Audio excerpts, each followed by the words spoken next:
ಮುಂದುವರಿದ ಭಾಗ. ಡ್ರೈವರ್ ಗಾಬರಿಂದ, ಬೇಡ ಮೇಡಮ್, ಹಾಗೆನ್ನಬೇಡಿ. ಗ್ರೋವರ್ ಮೆನ್ಷನ್ ಇಲ್ಲಿಂದ 1 ಗಂಟೆಯ ದಾರಿಯಲ್ಲಿದೆ. ನಾನೇ ನಿಮ್ಮನ್ನು ಬಿಟ್ಟು ಬರುತ್ತೇನೆ ಎಂದು ಹೇಳಿ ತಕ್ಷಣ ಡ್ರೈವಿಂಗ್ ಸೀಟಿನಲ್ಲಿ ಕುಳಿತನು. ಮರುಕ್ಷಣವೇ ಕಾರು ರಾಣಾ ಮೆನ್ಷನ್ನಿಂದ ಹೊರಬಂದಿತು. ದಾರಿಯುದ್ದಕ್ಕೂ ಧನ್ವಿ ಅಳುತ್ತಲೇ ಇದ್ದಳು.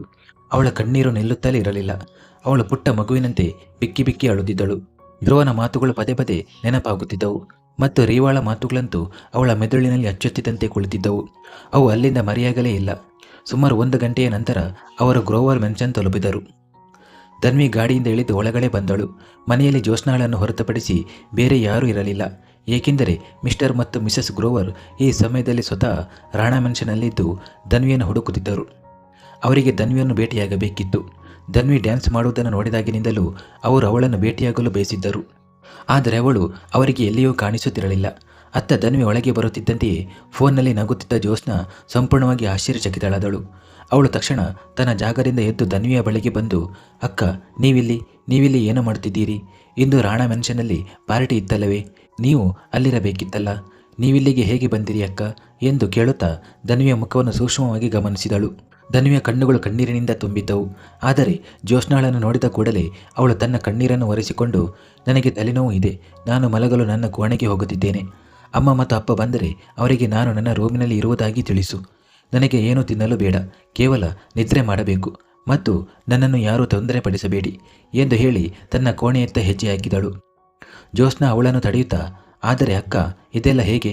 ಅಂದರೆ ನಾನು ನಿಮ್ಮನ್ನು ತಡೆಯುತ್ತಿಲ್ಲ ಅಥವಾ ನೀವು ಇಲ್ಲಿಗೆ ಬರಬಾರದಿತ್ತು ಎಂದು ಹೇಳುತ್ತಿಲ್ಲ. ಆದರೆ ಪಾರ್ಟಿ ಬಿಟ್ಟು ಹೀಗೆ ಎಂದು ಅವಳು ಹೇಳುತ್ತಿದ್ದಂತೆಯೇ ಧನ್ವಿ ನೇರವಾಗಿ ತನ್ನ ಕೋಣೆಗೆ ಹೊರಟು ಹೋದಳು. ಜ್ಯೋತ್ಸ್ನಾ ತಕ್ಷಣ ತನ್ನ ತಾಯಿಗೆ ಫೋನ್ ಮಾಡಿದಳು. ಸೃಷ್ಟಿಯವರ ಜೊತೆ ಮಾತನಾಡುತ್ತಿದ್ದ ಅವಳ ತಾಯಿ ಜ್ಯೋತ್ಸ್ನಾಳ ಕರೆ ಕಂಡ ಕೂಡಲೇ ಅದನ್ನು ಸ್ವೀಕರಿಸಿದರು. ಜ್ಯೋತ್ಸ್ನಾ ಹೇಳಿದ ಮಾತನ್ನು ಕೇಳಿ ಅವರು ಬೆಚ್ಚಿಬಿದ್ದರು. ಸ್ವಲ್ಪ ಹೊತ್ತು ಮಾತನಾಡಿದ ನಂತರ ಅವರು ಫೋನ್ ಕಟ್ ಮಾಡಿದರು. ಸೃಷ್ಟಿಯವರು ಏನಾಯಿತು ಎಂಬಂತೆ ಅವರನ್ನು ನೋಡ್ತಿದ್ದರು. ಏಕೆಂದರೆ ಫೋನ್ನಲ್ಲಿ ನಡೆದ ಮಾತುಗಳು ಅವರಿಗೂ ಕೇಳಿಸಿತ್ತು. ಸೃಷ್ಟಿಯವರು ತಕ್ಷಣವೇ, ಏನಾಯಿತು ಮಿಸೆಸ್ ಗ್ರೋವರ್, ಎಲ್ಲವೂ ಸರಿಯಾಗಿದೆಯಲ್ಲವೇ? ಧನ್ವಿಯ ಬಗ್ಗೆ ಏನು ಮಾತನಾಡುತ್ತಿದ್ದೀರಿ ಎಂದು ಕೇಳಿದರು. ಮಿಸೆಸ್ ಗ್ರೋವರ್ ದೀರ್ಘ ನಿಟ್ಟುಸಿರು ಬಿಟ್ಟು, ಧನ್ವಿ ಗ್ರೋವರ್ ಮೆನ್ಷನ್ ತಲುಪಿದ್ದಾಳೆ ಮತ್ತು ಅವಳು ಅಳುತ್ತಿದ್ದಾಳಂತೆ. ಧ್ರುವ ಮತ್ತು ಧನ್ವಿಯ ನಡುವೆ ಏನಾದರೂ ಜಗಳವಾಗಿದೆಯೇ? ಸ್ವಲ್ಪ ಸಮಯದ ಹಿಂದೆಯಷ್ಟೇ ಇಬ್ಬರು ಸಂತೋಷವಾಗಿ ಡ್ಯಾನ್ಸ್ ಮಾಡುತ್ತಿದ್ದರು. ಎಲ್ಲರೂ ಅವರನ್ನು ನೋಡಿ ಖುಷಿ ಪಡುತ್ತಿದ್ದರು. ಅವರು ಜೀವನದಲ್ಲಿ ಮುಂದೆ ಸಾಗುತ್ತಿದ್ದಾರೆ ಎಂದು ಅನಿಸಿತು. ಆದರೆ ಇದ್ದಕ್ಕಿದ್ದಂತೆ ಏನಾಯಿತು? ಧನ್ವಿ ಅಳುತ್ತಾ ಮನೆಗೆ ಹೋಗಿದ್ದಾಳೆ.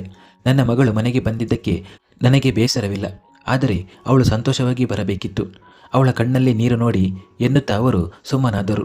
ಸೃಷ್ಟಿಯವರು ತಕ್ಷಣವೇ, ನೀವು ಚಿಂತಿಸಬೇಡಿ, ನೀವು ಅಂದುಕೊಂಡಂತೆ ಏನೂ ಆಗೋದಿಲ್ಲ. ಧನ್ವಿ ಈ ಮನೆಯ ಮಗಳು.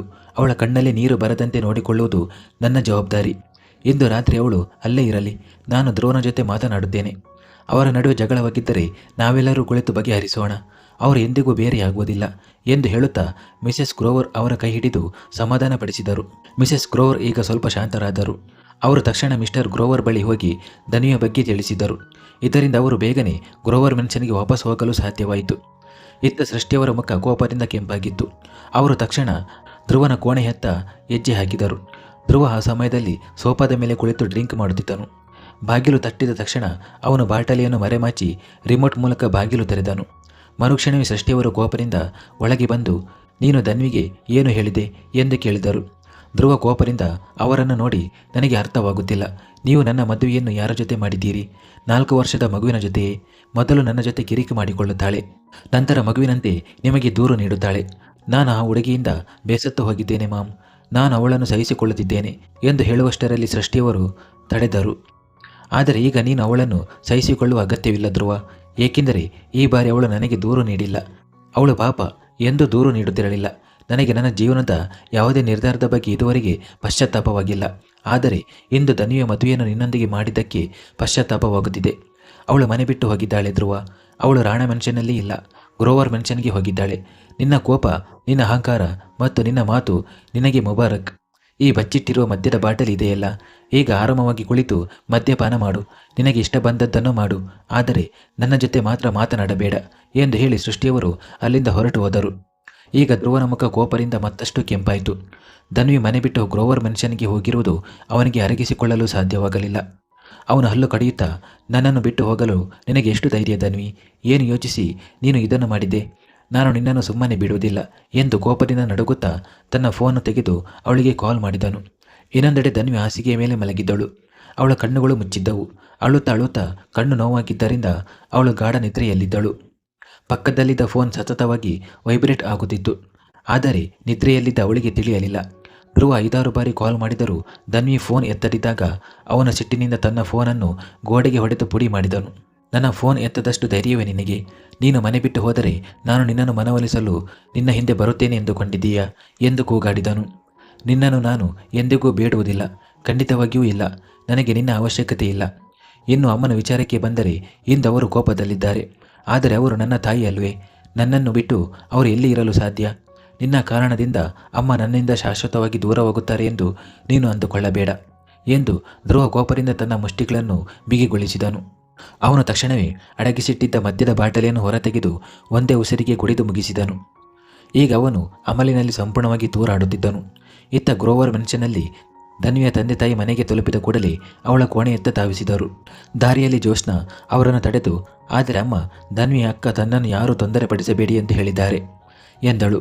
ಮಿಸೆಸ್ ಗ್ರೋವರ್ ತಕ್ಷಣವೇ, ಆದರೆ ನಾನು ನನ್ನ ಮಗುವನ್ನು ಹಾಗೆ ಬಿಡಲು ಸಾಧ್ಯವಿಲ್ಲ ಎಂದು ಹೇಳಿ ಮೆಟ್ಟಿಲುಗಳನ್ನು ಹತ್ತಿ ಧನ್ವಿಯ ಕೋಣೆಗೆ ಬಂದರು. ಬಾಗಿಲು ತೆರೆದಾಗ ಹಾಸಿಗೆ ಮೇಲೆ ಮಲಗಿದ್ದ ಧನ್ವಿ ಅವರ ಕಣ್ಣಿಗೆ ಬಿದ್ದಳು. ಅವರು ಬೇಗನೆ ಅವಳ ಹತ್ತಿರ ಹೋದರು. ಮಿಸ್ಟರ್ ಗ್ರೋವರ್ ಕೂಡ ಅವರ ಹಿಂದೆಯೇ ಬಂದಿದ್ದರು. ಮಿಸೆಸ್ ಗ್ರೋವರ್ ಧನ್ವಿಯ ಪಕ್ಕದಲ್ಲಿ ಕುಳಿತು ಅವಳ ಕೂದಲನ್ನು ಸವರುತ್ತಿದ್ದರು. ಆಗ ಅವರ ಕಣ್ಣುಗಳು ಹಾಸಿಗೆಯ ಮೇಲೆ ಬಿತ್ತು. ಅದು ಕಣ್ಣೀರಿಂದ ಒದ್ದೆಯಾಗಿತ್ತು. ಅಂದರೆ ಅವಳು ಅಳುತ್ತಾ ಅಳುತ್ತಾ ನಿದ್ರಿಸಿದ್ದಾಳೆ ಎಂದು ಅವರಿಗೆ ಅರ್ಥವಾಯಿತು. ಮಿಸೆಸ್ ಗ್ರೋವರ್ ಆತಂಕದಿಂದ, ಮಿಸ್ಟರ್ ಗ್ರೋವರ್, ಇದೆಲ್ಲ ಏನಾಗುತ್ತಿದೆ? ನಮ್ಮ ಧನ್ವಿ ಹೀಗೆ ಅಳುತ್ತಿರುವುದು ಏಕೆ? ಅವಳು ಈ ಸ್ಥಿತಿಯಲ್ಲಿ ಇಲ್ಲಿಗೆ ಬಂದಿದ್ದಾಳೆಂದರೆ ಖಂಡಿತ ಯಾವುದೋ ದೊಡ್ಡ ವಿಷಯವೇ ಇರಬೇಕು. ನನಗೆ ಅವಳ ಬಗ್ಗೆ ಭಯವಾಗುತ್ತಿದೆ ಎಂದರು. ಮಿಸ್ಟರ್ ಗ್ರೋವರ್ ತಕ್ಷಣವೇ, ನೀನು ಚಿಂತಿಸಬೇಡ. ನಮ್ಮ ಧನ್ವಿ ತುಂಬ ಧೈರ್ಯವಂತ ಹುಡುಗಿ. ಅವಳಿಗೆ ಏನೂ ಆಗೋದಿಲ್ಲ. ಅವರಿಬ್ಬರ ನಡುವೆ ಏನಾದರೂ ವಿಷಯವಿದ್ದರೆ ನಾವು ಕುಳಿತು ಮಾತನಾಡೋಣ. ನಮ್ಮ ಮಗಳನ್ನು ಕಷ್ಟದಲ್ಲಿ ಇರಲು ನಾವು ಬಿಡುವುದಿಲ್ಲ ಎಂದು ಹೇಳಿ ಧನ್ವಿಯ ತಲೆಯನ್ನು ಪ್ರೀತಿಯಿಂದ ಸವರಿದರು. ಆಗ ಧನ್ವಿ ನಿದ್ರೆಯಲ್ಲಿಯೇ ಚಡಪಡಿಸುತ್ತಾ, ಕೇಳಿ, ಪ್ಲೀಸ್, ನನ್ನ ಮಾತನ್ನು ಕೇಳಿ. ನಾನು ನಿಮ್ಮನ್ನು ತುಂಬ ಪ್ರೀತಿಸುತ್ತೇನೆ ಎಂದು ಹೇಳುತ್ತಾ ತನ್ನ ಎದೆಗೆ ಹತ್ತಿರವಿದ್ದ ದಿಂಬನ್ನು ಬಿಗಿಯಾಗಿ ಹಬ್ಬಿಕೊಂಡಳು. ಇದನ್ನು ನೋಡಿ ಅವಳ ತಂದೆ ತಾಯಿಯ ಕಣ್ಣುಗಳು ದೇವವಾದವು. ಅತ್ತ ರಾಣ ಮೆನ್ಷನ್ನಲ್ಲಿ ಸೃಷ್ಟಿಯವರು ಪ್ರವೀಣ್ ನೋಡುತ್ತಿದ್ದರು. ಪ್ರವೀಣ್ ಅವರು ದೀರ್ಘ ನಿಟ್ಟುಸಿರು ಬಿಟ್ಟು, ಆದರೆ ನಾವು ಅವಳನ್ನು ಕರೆತರಲು ಹೇಗೆ ಹೋಗಲು ಸಾಧ್ಯ? ಧನ್ವಿ ಎಂತಹವಳು ಎಂದು ನಿನಗೂ ತಿಳಿದಿದೆ. ಅವಳು ತುಂಬ ಮುಗ್ಧೆ. ನಾವು ಅವಳನ್ನು ಕರೆತರಲು ಹೋಗೋಣ ಎಂದುಕೊಂಡರೂ ಅವಳು ನಮ್ಮ ಜೊತೆ ವಾಪಸ್ಸು ಬರುತ್ತಾಳೆಯೇ? ಅವಳು ಧ್ರುವನ ಮೇಲೆ ಮುನಿಸಿಕೊಂಡು ಹೋಗಿದ್ದಾಳೆ, ನಮ್ಮ ಮೇಲಲ್ಲ. ನಮ್ಮನ್ನು ನೋಡಿ ಅವಳು ವಾಪಸ್ಸು ಬರುವುದಿಲ್ಲ ಎಂದರು. ಸೃಷ್ಟಿಯವರು ಅಳುತ್ತಾ, ಆದರೆ ನನಗೆ ಧನ್ವಿ ಈ ಮನೆಯಲ್ಲಿ ಬೇಕು. ಅವಳು ಈ ಮನೆಗೆ ವಾಪಸ್ಸು ಬರದಿದ್ದರೆ ನಾನು ಕೂಡ ಈ ಮನೆಯಲ್ಲಿ ಇರುವುದಿಲ್ಲ ಎಂದರು. ಅವರ ಮಾತು ಕೇಳಿ ಪ್ರವೀಣ್ ಅವರ ಮುಖದಲ್ಲಿ ಸಣ್ಣ ನಗು ಮೂಡಿತು. ಅವರು ಅತ್ತೆ ಸೊಸೆಯ ಜಗಳದ ಬಗ್ಗೆ ಕೇಳಿದ್ದರೆ ಹೊರತು ಇಂತಹ ಪ್ರೀತಿಯನ್ನು ಮೊದಲ ಬಾರಿಗೆ ನೋಡುತ್ತಿದ್ದರು. ಅವರು ಅವರ ಹತ್ತಿರ ಬಂದು ಮುಖವನ್ನು ಕೈಗಳಿಂದ ಹಿಡಿದು, ನಾನು ಪ್ರಾಮಿಸ್ ಮಾಡುತ್ತೇನೆ, ನಮ್ಮ ಧನ್ವಿ ನಮ್ಮೊಂದಿಗೆ ಇರುತ್ತಾಳೆ. ಆದರೆ ನನಗೆ ಸ್ವಲ್ಪ ಸಮಯ ಕೊಡು. ನಾಳೆ ಬೆಳಿಗ್ಗೆ ನಾನು ಧ್ರುವನ ಜೊತೆ ಮಾತನಾಡುತ್ತೇನೆ ಎಂದು ಹೇಳಿದರು. ಸೃಷ್ಟಿಯವರು ಕೋಪದಿಂದ, ಆ ಧ್ರುವನ ಕಾಲು ಮುರಿಯಬೇಕು ಎಂದು ಅನ್ನಿಸುತ್ತಿದೆ. ಧನ್ವಿಯ ಮನಸ್ಸನ್ನು ನೋಯಿಸಲು ಅವನಿಗೆ ಎಷ್ಟು ಧೈರ್ಯ! ಅವಳು ಎಷ್ಟು ಮುಗ್ಧೆ, ಎಷ್ಟು ಸಾಧು ಸ್ವಭಾವದವಳು. ಅವಳಿಗೆ ಪ್ರಪಂಚದ ಬಗ್ಗೆ ಏನೂ ತಿಳಿದಿಲ್ಲ. ಆದರೆ ನಮ್ಮ ಈ ಆಟಿಟ್ಯೂಡ್ ಮಹಾಶಯ ಧ್ರುವ ಇದ್ದಾನಲ್ಲ ಎಂದು ಹೇಳುತ್ತಾ ಪ್ರವೀಣ್ ಅವರ ಎದೆಗೆ ಹೊರಗಿಕೊಂಡರು. ಪ್ರವೀಣ್ ಅವರನ್ನು ಬಿಗಿಯಾಗಿ ಹಬ್ಬಿಕೊಂಡರು. ಅತ್ತ ಧ್ರುವ ಇನ್ನು ಸೋಫಾದ ಮೇಲೆ ಕುಳಿತು ಸಿಗರೇಟ್ ಸೇದುತ್ತಿದ್ದನು. ಸಿಗರೇಟ್ ಸೇದುತ್ತಲೇ ಅವನು ಯಾವಾಗ ನಿದ್ರಿಸಿದನೋ ಅವನಿಗೆ ತಿಳಿಯಲಿಲ್ಲ. ಅವನು ಅತಿಯಾದ ಅಮಲಿನಲ್ಲಿದ್ದನು. ತಾನು ಎಲ್ಲಿದ್ದೇನೆ ಎಂಬ ಅರಿವು ಕೂಡ ಅವನಿಗೆ ಇರಲಿಲ್ಲ. ಉರಿಯುತ್ತಿದ್ದ ಸಿಗರೇಟ್ ಕೆಳಗೆ ನೆಲದ ಮೇಲೆ ಬಿದ್ದಿತ್ತು. ಅವನು ಗಾಢ ನಿದ್ರೆಯಲ್ಲಿದ್ದನು. ಬೆಳಿಗ್ಗೆ ಧ್ರುವ ಕಣ್ಣು ತೆರೆದಾಗ ತಲೆಯಲ್ಲಿ ತೀವ್ರವಾದ ನೋವು ಕಾಣಿಸಿಕೊಂಡಿತ್ತು. ನಿನ್ನೆ ರಾತ್ರಿ ಕುಡಿದ ಮದ್ಯ ಈಗ ಅವನ ತಲೆಯಲ್ಲಿ ತಾಂಡವವಾಡುತ್ತಿತ್ತು. ಅವನು ಬಹಳ ಕಷ್ಟಪಟ್ಟು ಕಣ್ಣು ತೆರೆದು ಇಡೀ ಕೋಣೆಯನ್ನು ನೋಡಿದನು. ಅವನಿಗೆ ಧನ್ವಿ ಎಲ್ಲೂ ಕಾಣಿಸಲಿಲ್ಲ. ಬೆಳಿಗ್ಗೆ ಎದ್ದ ಕೂಡಲೇ ಅವಳನ್ನು ನೋಡುವ ಅಭ್ಯಾಸ ಅವನಿಗೆ ಆಗಿತ್ತು. ಅವನು ಮತ್ತೆ ಕಣ್ಣು ಮುಚ್ಚಿ ಸೋಫಾದ ಮೇಲೆ ಕೆಲವು ನಿಮಿಷ ಮಲಗಿದನು. ಸೋಫಾದ ಮೇಲೆ ಅವನಿಗೆ ಅಸಮಾಧಾನ ಎನಿಸಿ ನಂತರ ಎದ್ದು ಹಾಸಿಗೆ ಎತ್ತ ಬಂದನು. ಅವನ ಕಣ್ಣುಗಳು ಮತ್ತೆ ಧನ್ವಿಯನ್ನು ಹುಡುಕತೊಡಗಿದವು. ವಾಶ್ರೂಮನ್ನು ಚೆಕ್ ಮಾಡಿದನು, ಆದರೆ ಅವಳು ಅಲ್ಲಿರಲಿಲ್ಲ. ಅವಳು ಕೆಳಗಿರಬಹುದು ಎಂದು ಭಾವಿಸಿ ಅವನು ಮತ್ತೆ ಬೆಡ್ ಮೇಲೆ ಮಲಗಿದನು ಮತ್ತು ಸುಮಾರು 1 ಗಂಟೆ ನಿದ್ರಿಸಿದನು. ಮುಂದಿನ ಬಾರಿ ಕಣ್ಣು ತೆರೆದಾಗ ಗೋಡೆಯ ಗಡಿಯಾರವನ್ನು ನೋಡಿದನು. ಸಮಯ 12 ಗಂಟೆಯಾಗಿತ್ತು. ಗಡಿಯಾರದಲ್ಲಿ 12 ಬಾರಿಸಿದಷ್ಟೇ ಅಲ್ಲ, ವಿಷಯ ತಿಳಿದು ಅವನ ಮುಖವೂ ಕಳೆಗುಂದಿತು. ಅವನು ಗಾಬರಿಯಿಂದ ಎದ್ದು ಕುಳಿತು, ನಾನು ಇಷ್ಟು ಹೊತ್ತು ಹೇಗೆ ಮಲಗಿದ್ದೆ ಎಂದು ತನ್ನನ್ನೇ ಕೇಳಿಕೊಂಡನು. ಅವಳು ನನ್ನನ್ನು ಎಬ್ಬಿಸಲು ಏಕೆ ಬರಲಿಲ್ಲ? ಬಂದ ತಕ್ಷಣ ಬಳೆಗಳ ಶಬ್ದ ಮಾಡುತ್ತಾ ನನ್ನನ್ನು ಎಬ್ಬಿಸುತ್ತಿದ್ದಳು. ಇಂದು ಅವಳ ಬಳೆಗಳು ಒಡೆದು ಹೋಗಿವೆಯೇ ಎಂದು ಅವನು ತುಸು ಕೋಪದಿಂದಲೇ ಗೊಣಗಿದನು. ಅಷ್ಟರಲ್ಲಿ ಅವನ ಕಿವಿಯಲ್ಲಿ ಸೃಷ್ಟಿಯವರು ಆಡಿದ ಮಾತುಗಳು ಮೊಳಗತೊಡಗಿದವು. ಅವನು ತನ್ನ ತಲೆಯ ಮೇಲೆ ಕೈಯಿಟ್ಟುಕೊಂಡನು. ಅವನ ಮುಖದ ಭಾವನೆಗಳು ಬದಲಾಗತೊಡಗಿದವು. ಮಧ್ಯಾಹ್ನ 12 ಗಂಟೆಯಾದರೂ ಯಾರೂ ತನ್ನನ್ನು ಏಕೆ ಎಬ್ಬಿಸಲಿಲ್ಲ ಎಂಬುದು ಈಗ ಅವನಿಗೆ ಅರ್ಥವಾಯಿತು. ಅವನು ತಕ್ಷಣ ಹಾಸಿಗೆಯಿಂದ ಎದ್ದು ಬಟ್ಟೆಗಳನ್ನು ತೆಗೆದುಕೊಂಡು ವಾಶ್ರೂಮ್ಗೆ ಹೋದನು. ಸುಮಾರು 20 ನಿಮಿಷಗಳಲ್ಲಿ ಸಿದ್ಧನಾಗಿ ಮೆಟ್ಟಿಲುಗಳಿಳಿದು ಕೆಳಗೆ ಬಂದ ಅವನ ಕಣ್ಣುಗಳು ಅತ್ತಿತ್ತ ಹುಡುಕತೊಡಗಿದವು. ಅವನು ಧನ್ವಿಯನ್ನೇ ಹುಡುಕುತ್ತಿದ್ದಾನೆ ಎಂಬುದು ಸ್ಪಷ್ಟವಾಗಿ ತಿಳಿಯುತ್ತಿತ್ತು. ಈ ಸಮಯದಲ್ಲಿ ಅವನ ಹೃದಯ ಬಡಿತ ವೇಗವಾಗಿತ್ತು. ಆಗ ಎದುರಿಗಿದ್ದ ಸೃಷ್ಟಿಯವರು ಅವನನ್ನು ನೋಡಿ ಹೀಗೆಂದರು, ನೀನು ಯಾರನ್ನು ಹುಡುಕುತ್ತಿದ್ದೀಯೋ ಅವಳು ಇಂದು ಇಲ್ಲಿಲ್ಲ. ಅವಳು ತನ್ನ ತವರು ಮನೆಗೆ ಹೋಗಿದ್ದಾಳೆ ಮತ್ತು ಇನ್ನು ಮುಂದೆ ಅಲ್ಲಿಯೇ ಇರುತ್ತಾಳೆ. ಅಷ್ಟೇ ಅಲ್ಲ, ಅವಳನ್ನು ವಾಪಸ್ಸು ಕರೆತರಲು ನಾನು ಇನ್ನು ಮುಂದೆ ನಿನಗೆ ಹೇಳುವುದಿಲ್ಲ. ಚಿಂತಿಸಬೇಡ ಎಂದರು. ಸೃಷ್ಟಿಯವರ ಮಾತನ್ನು ಕೇಳಿದ ಧ್ರುವನ ಮುಖಭಾವರಹಿತವಾಯಿತು. ಅವನು ಮುಂದೆ ಬಂದು, ನಾನು ಅವಳನ್ನು ಕರೆತರಲು ಹೋಗುತ್ತೇನೆಂದು ನಿಮಗೆ ಯಾವಾಗ ಹೇಳಿದೆ? ಅವಳು ತನ್ನಷ್ಟಕ್ಕೆ ತಾನೇ ಹೋಗಿದ್ದಾಳೆ. ಹಾಗೆಯೇ ತನ್ನಷ್ಟಕ್ಕೆ ತಾನೇ ವಾಪಸ್ಸು ಬರುತ್ತಾಳೆ.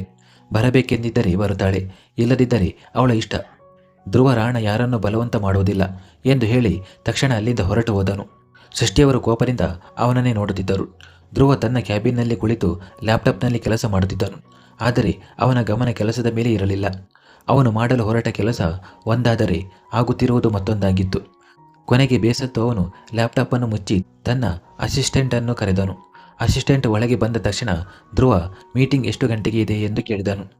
ಅಸಿಸ್ಟೆಂಟ್ ಹೆದರುತ್ತಲೇ, ಸರ್ ಸರ್ ಮೀಟಿಂಗನ್ನು ನೀವೇ ಸ್ವಲ್ಪ ಸಮಯದ ಹಿಂದೆ ಕ್ಯಾನ್ಸಲ್ ಮಾಡಿದ್ದೀರಲ್ಲ ಎಂದಳು. ಧ್ರುವ ಕೋಪದಿಂದ, ಏನು, ಅಷ್ಟು ಇಂಪಾರ್ಟೆಂಟ್ ಮೀಟಿಂಗನ್ನು ನೀನು ಕ್ಯಾನ್ಸಲ್ ಮಾಡಿದೆಯಾ ಎಂದು ಕಿರುಚಿದನು. ಅಸಿಸ್ಟೆಂಟ್ ತಕ್ಷಣ, ಆದರೆ ಸರ್, ನಾನು ನಿಮ್ಮ ಮಾತಿನಂತೆಯೇ ಮಾಡಿದೆ.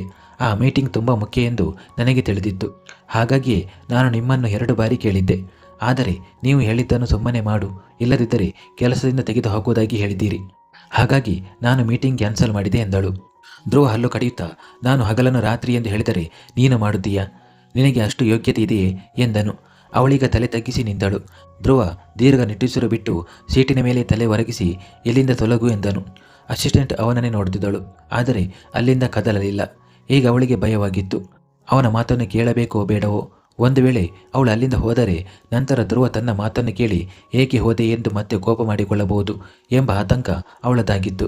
ಹಾಗಾಗಿ ಅವಳು ಸುಮ್ಮನೆ ಅಲ್ಲಿಯೇ ನಿಂತಳು. ಸ್ವಲ್ಪ ಸಮಯದ ನಂತರ ಧ್ರುವ ಕಣ್ಣು ತೆರೆದು ಕೋಪದಿಂದ ಅವಳನ್ನು ನೋಡಿ, ನಾನು ಹೇಳಿದ್ದು ನಿನಗೆ ಕೇಳಿಸುತ್ತಿಲ್ಲವೇ? ಅಥವಾ ನಿನ್ನನ್ನು ಎಲ್ಲಿಂದ ತಳ್ಳಿಕೊಂಡು ಕಂಪನಿಯಿಂದ ಆಚೆ ಹಾಕಬೇಕೇ ಎಂದು ಗದರಿದನು. ಅಸಿಸ್ಟೆಂಟ್ ತಕ್ಷಣ ಅಲ್ಲಿಂದ ಓಡಿ ಹೋದಳು. ಅವಳು ಹೋದ ನಂತರ ಧ್ರುವ ಮತ್ತೊಮ್ಮೆ ಕುರ್ಚಿಯ ಮೇಲೆ ತಲೆ ಒರಗಿಸಿದನು. ಅವನು ಕಣ್ಣು ಮುಚ್ಚಿದ ಕೂಡಲೇ ಧನ್ವಿಯ ಮುಖ ಕಣ್ಣ ಮುಂದೆ ಸುಳಿಯಿತು. ಒಮ್ಮೆ ನಗುವ ಮುಖ, ಇನ್ನೊಮ್ಮೆ ಮುನಿಸು ತೋರುವ ಮುಖ. ನಿನ್ನೆ ದಿನವಿಡೀ ಅವಳು ಅವನೊಂದಿಗೆ ಮುನಿಸಿಕೊಂಡೇ ಮಾತನಾಡಿದ್ದಳು. ಅವನು ಅವಳನ್ನು ನೋಡಿದಾಗಲೆಲ್ಲ ಅವಳು ಮುಖ ತಿರುಗಿಸಿಕೊಳ್ಳುತ್ತಿದ್ದ ಆ ರೀತಿ ಧ್ರುವನ ಕಣ್ಣ ಮುಂದೆ ಮತ್ತೆ ಮತ್ತೆ ಬರುತ್ತಿತ್ತು. ಏನೋ ಯೋಚಿಸಿ ಅವನು ಟೇಬಲ್ ಮೇಲಿದ್ದ ಫೋನ್ ತೆಗೆದುಕೊಂಡು ಧನ್ವಿಗೆ ಕಾಲ್ ಮಾಡಿದನು. ಮತ್ತೊಂದೆಡೆ ಧನ್ವಿ ಇನ್ನೂ ತನ್ನ ಕೋಣೆಯಲ್ಲಿದ್ದಳು. ಸ್ವಲ್ಪ ಸಮಯದ ಹಿಂದಷ್ಟೇ ಮಿಸ್ಟರ್ ಮತ್ತು ಮಿಸೆಸ್ ಗ್ರೋವರ್ ಅವಳನ್ನು ಭೇಟಿಯಾಗಿ ಹೋಗಿದ್ದರು. ಮುಂದುವರಿಯುವುದು.